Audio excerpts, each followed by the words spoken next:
Okay guys, welcome back with another video. Yes sir, 5.7, but we converted it to a scat.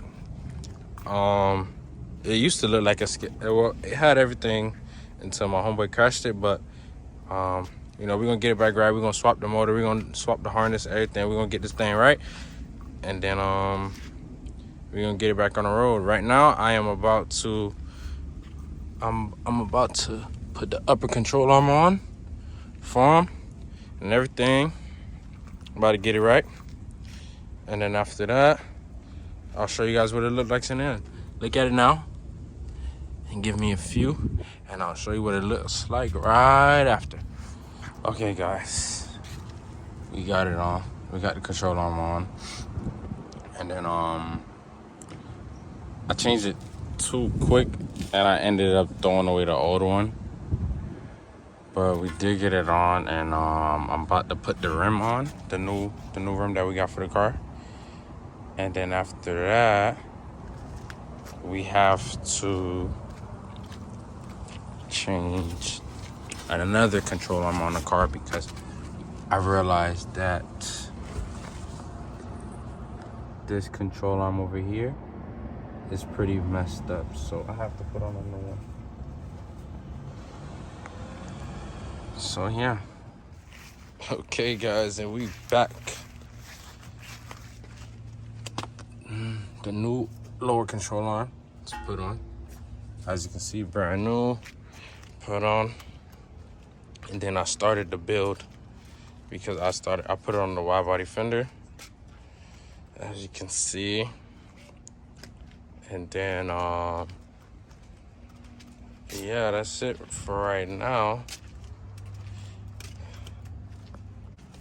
And then we got all the Widebody parts that I forgot to take a video of when they came in from the paint shop.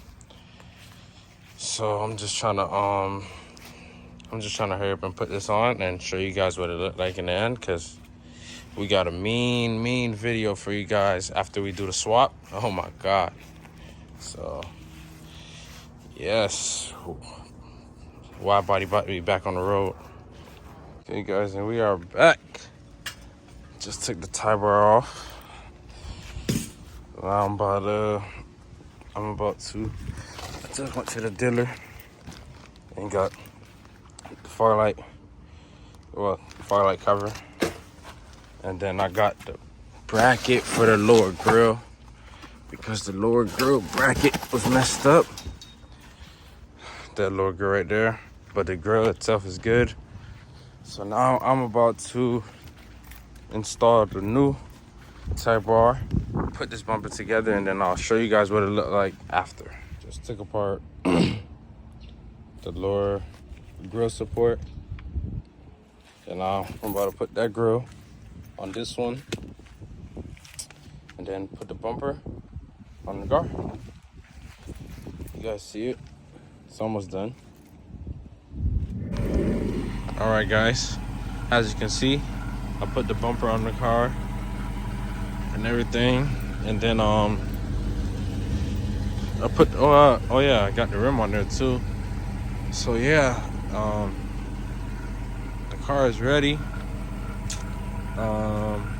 Just gotta send it to the shop so we could put the the 6.4 Scat Pack motor in there, and then it'll really be ready. But yeah, I'll show you guys the before and after pictures as well.